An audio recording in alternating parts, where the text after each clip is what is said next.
Hello, everyone. Michael Vandergrift coming to you from the North Office here at Keller Williams. Had this red Christmas tree. Thought it'd be a good background for today's 3Rivers Market Report. So I've got for you the 3Rivers Market Report for December 27, 2023, last one of the year.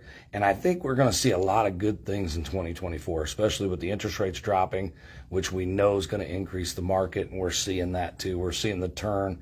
I think last week is going to go down is when the market started to turn and sales start to go back up again. We saw week over week active available listings down 5%, which means demand's still there. They're still going as soon as they're coming on the market. That's up 27% year over year. New listings were down 29% week over week and down 27% year over year. So they're on pace with last year for seasonality and Christmas week. Solds were down 29% week over week, down 11% year over year.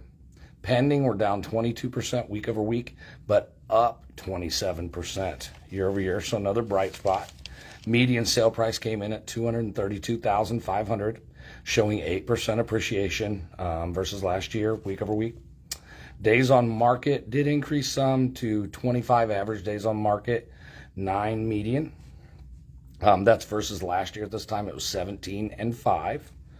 Homes sold came in at 4,256 in the last 12 months versus last year at this time was 5,121, showing down about 16.9%. But remember, that's up from where it had been at its peak at just over 18%. So it looks like the market's turning, and we know that's going to happen with interest rates. So definitely feel free to reach out to us if you need any help with anything. We'd be glad to help you out. And everyone make it a great day. Grace and peace.